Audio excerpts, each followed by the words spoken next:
he really is taking that fight to President Trump in a way that can be called trolling even. And when asked about this, he says, look, Democrats want a fighter. They want a winner. They want strength over weakness. And that's what I'm embodying.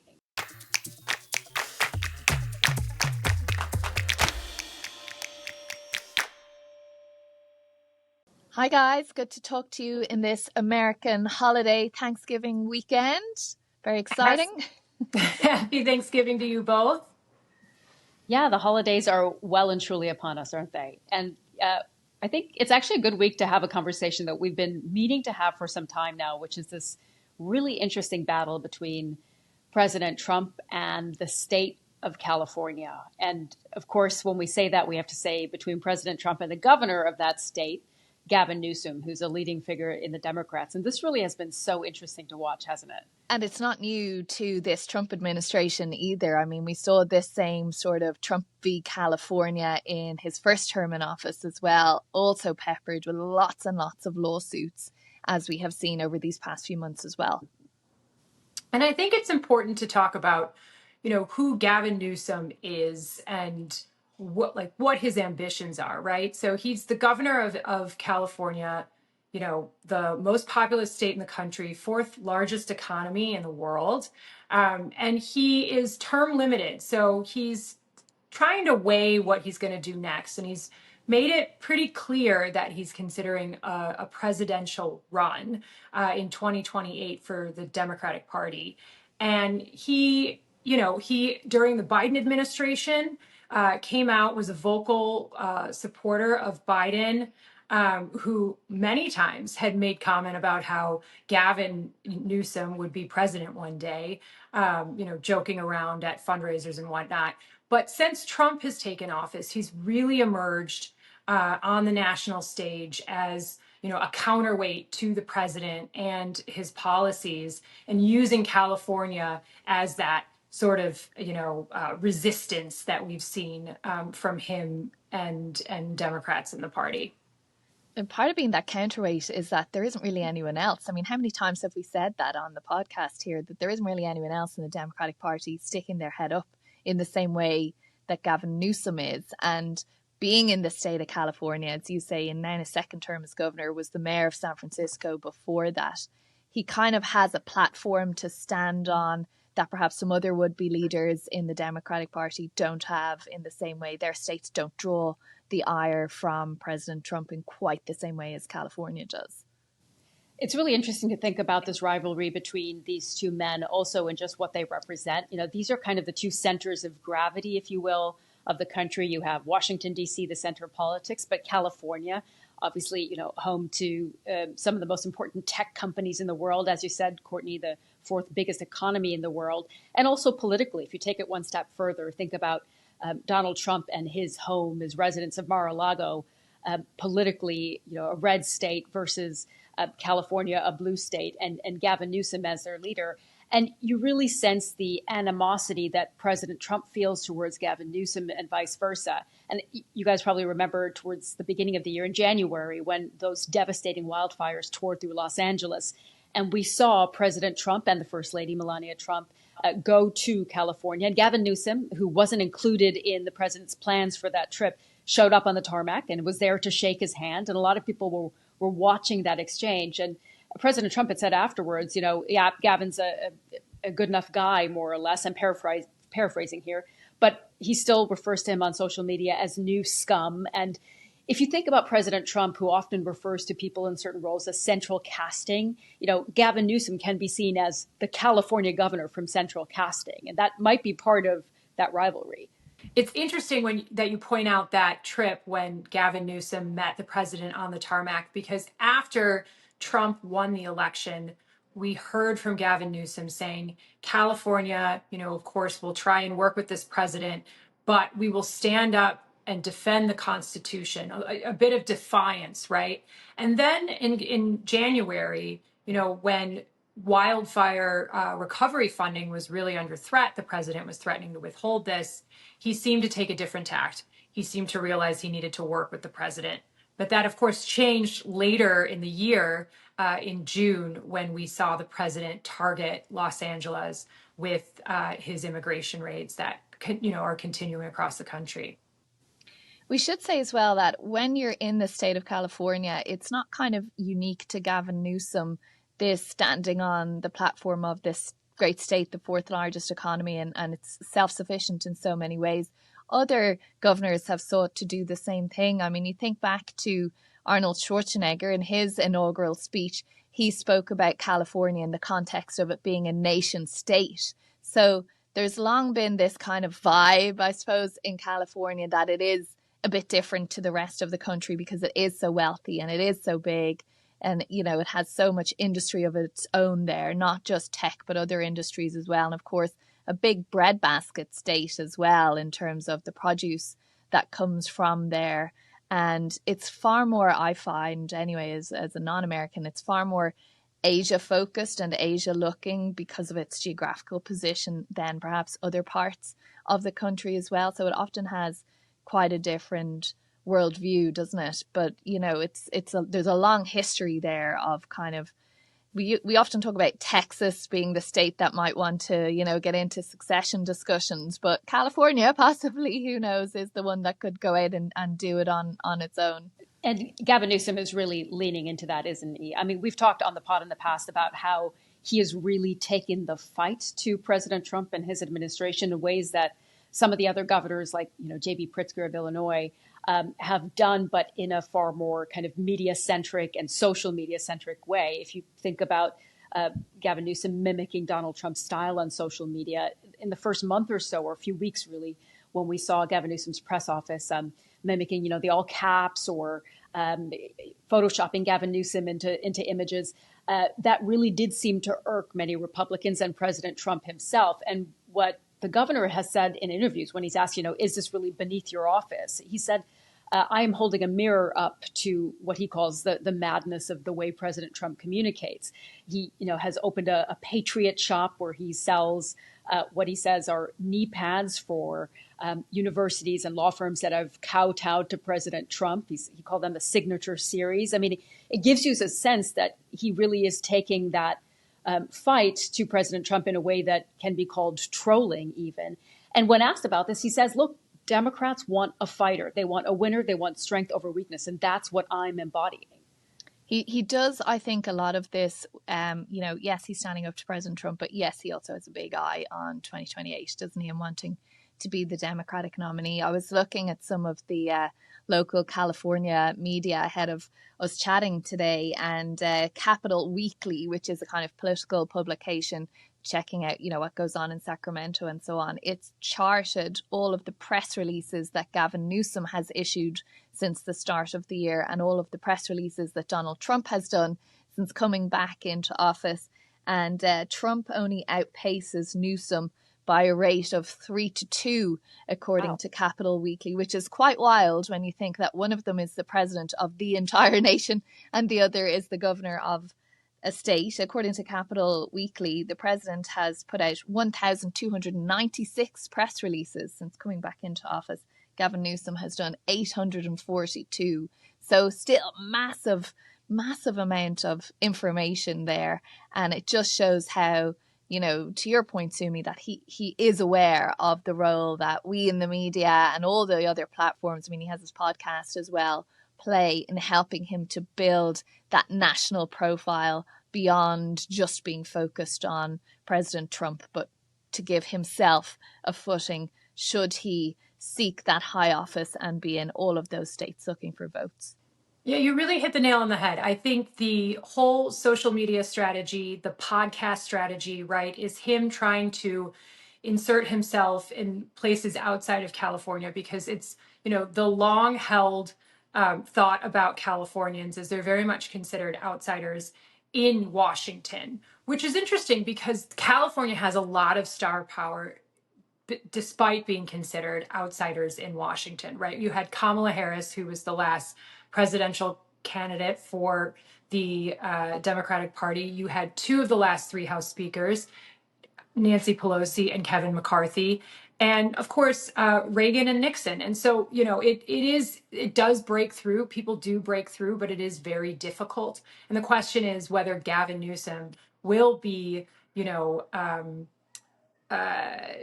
will be able to break through in places like Wisconsin and Michigan and the Midwest and not be seen as just this very liberal blue state leader that, the Republican Party has painted him as such. Not to drag 2024 back into this too much, but you'd wonder how much he and his team would be looking at Kamala Harris, exactly that, and how she did in those states. Because, we talked a lot about that California vibe thing, just really not rinsing with people, particularly those in farming communities who saw a lot of the environmental policies in California as being against what people were trying to do in some rural communities in terms of raising livestock and crops and so on. It's important to say, I think, that Gavin Newsom as well, he's well aware that he's being seen as a presidential candidate for 2028. And he said in an interview, there's an element of California derangement syndrome, like Trump derangement syndrome, that Republicans have against him.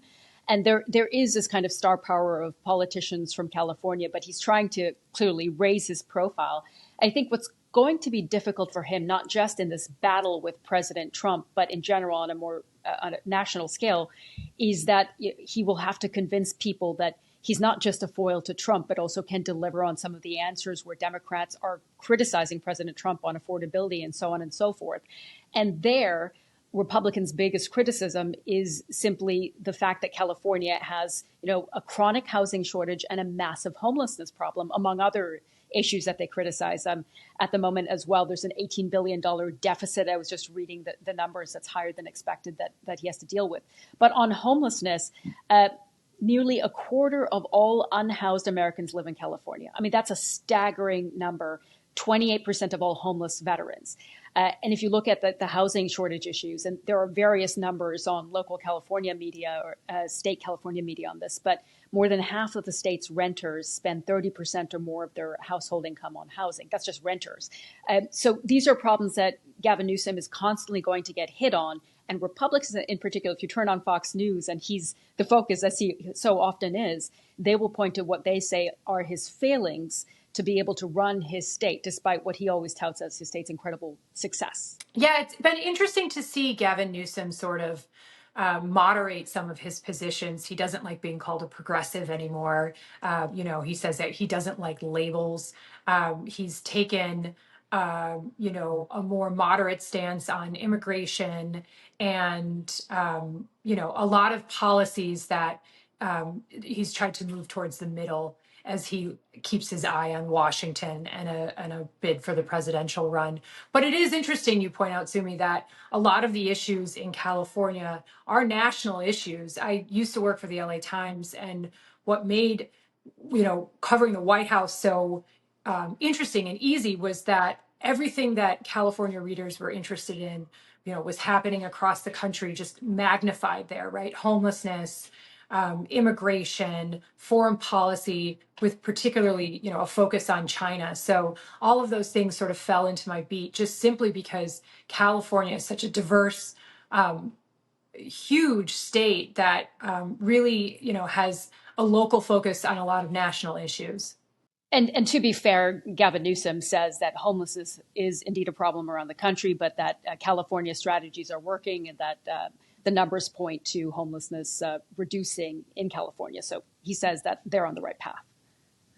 Nevertheless, we've seen President Trump use California, haven't we, as a case study of all that's wrong with America, referring to it on the campaign trail as a place that used to be a symbol of the nation's prosperity, but is now a symbol of the nation's decline, which is not necessarily how many people, including Gavin Newsom, would see California, I suspect. But, it's not just the governor, right? It's the people of California who are very much determined to stand up against President Trump as well, which I think adds to why he gets so annoyed and frustrated with California. Obviously, there are Republicans there, many of them, but it is very much a blue state. And we saw that come really to a head, I think, in June with those immigration and ICE raids that led to those massive protests that led then to the president deploying National Guard troops and ultimately active duty Marines to the streets of Los Angeles, which has resulted in this huge legal battle that has played out and is not over yet for the last few months. Yeah, I mean, it's been interesting because this isn't just a messaging battle, as you said. This has turned into a complicated web of legal battles between the state of California and the Trump administration on everything from those immigration raids and whether they were legal to California's sanctuary policies, which President Trump, of course, during his first term, tried to sue California or did sue California for three of their sanctuary laws. Two of them were deemed legal, but a third one went to the Supreme Court, and the Supreme Court decided not to hear that case. So some of this is just a spillover, right, from that first term and Trump laying his eyes on California as a target. But we've also seen it across the board on a host of policies, both Trump suing California for their state policies and the state suing Trump for some of the federal policies that he's rolled out this past year. Yeah, the Trump administration is just now suing actually California for providing college tuition in-state aid to students who are not legally in the U.S. And California, of course, will be fighting back on that. But I was going through kind of a tracker on Cal Matters, which is an independent media organization in California, of all of the lawsuits where California is involved in suing the Trump administration over policies. And it's remarkable. It's quite a bit. And the tracker is called the Resistance State, which gives you a sense of just how many legal battles there are at the moment. I mean, you mentioned the sanctuary laws on immigration. There's also the California leading states in challenging the order that would make the Trump administration tie the allocation of transportation grants to immigration enforcement. There's the birthright citizenship law that we've talked about that President Trump has tried to push, but California and a number of states have pushed back against. So this battle, as you said, Courtney, is far more than political. It really has turned into a massive legal battle. Governor Newsom is suing President Trump, I think, on almost all of his key policies at this point, isn't he? I mean, he's even suing him over the tariffs. California launched a lawsuit on that in April, saying that basically challenging the president's authority to impose those tariffs, saying that it would inflate prices and inflict billions of dollars of damage onto California's economy. There are many environmental lawsuits going ahead at the moment as well. Just one in the last couple of days where, and we should say as well, it's not just California. Many of these cases are California joining on with other states or with other big cities as well to take these cases, almost exclusively, of course, states and big cities that have Democratic leaders in them too. Yeah, the environmental piece is interesting too. We recently heard that the Trump administration has proposed opening federal waters off the California coast for new oil and gas leasing, which of course, as you guys know, California emphasizes its renewable energy policies. You know, Gavin Newsom has said there's no way that this is going to pass and they'll fight it at every step. And it will face legal hurdles if this does go through because, you know, experts have said that they'll need to build pipelines and terminals on California land in order to make this all work. And of course, California has veto power over that. But at every step of the way, it does seem that, you know, California is in Donald Trump's crosshairs when it comes to making a point about his policy, his domestic agenda. And every step of the way, Gavin Newsom is there to meet him and challenge him. So it has become this just tangled web of fights.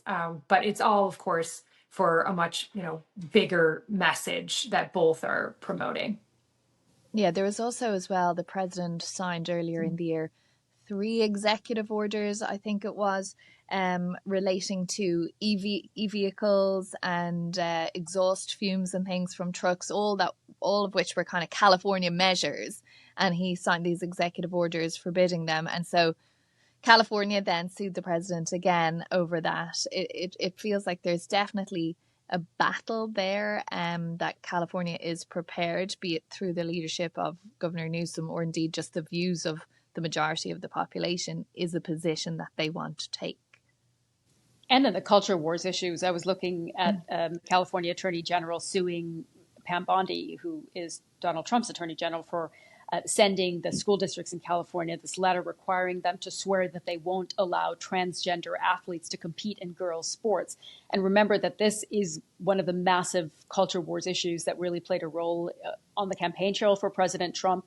And in that way, he has sought to paint California as a bit of a caricature of this liberal haven. And of course, California does have very, very liberal pockets, also more farming communities that are more conservative, Republicans elected to Congress to serve some of California's districts as well. So it is a diverse state in political opinion, but has some of the more liberal pockets of this country. And for President Trump and Republicans, they see California as kind of the perfect boogeyman to be able to paint, other than Zoran Mamdani in New York, of course, but to paint kind of the Democrats. Who's now the president's best friend, based on apparently, what we saw in the Oval which Office could be a whole week. podcast on its own. There goes that attack line for the opposition ads next year. But I mean, we'll have to wait and see here. President Trump himself now is term limited, so we won't see a Trump v. Newsom, not at least a Donald J. Trump v. Newsom. Maybe we'll see another Trump v. Newsom in 2028. We will await those major announcements. But of course, we have a major announcement of our own on the President's Path to bring to all our lovely listeners and viewers today. Courtney, you're leaving us. I am.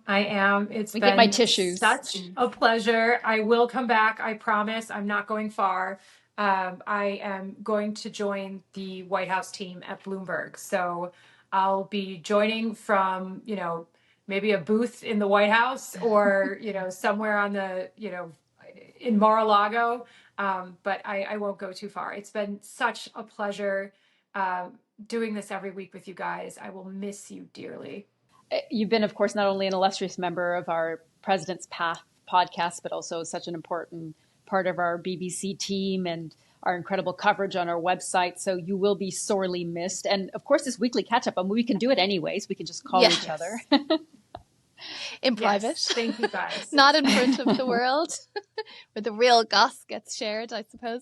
And of course, you'll be able to bring us all the scoops, Courtney, from truly inside the White House, inside the briefing room, of everything that is going on there. And your seat will be very hard to fill, but we will have to try and do that. Sumi and I can't carry on alone, but we look forward to having you back with us. And little spoiler alert, Courtney will definitely be back for our very special Christmas, New Year holiday edition that we're doing at the end of the year. So we will see you then, but hopefully many times before that as well. Correct. Congratulations. Yes, Thank congratulations. you so much, guys. And thank you. Thank you. Okay, bye. See you next time. Bye, guys.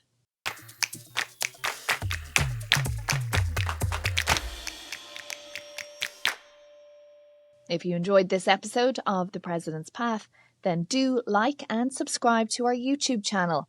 We'd love to hear from you, so please leave us a comment below or email us on path@bbc.co.uk.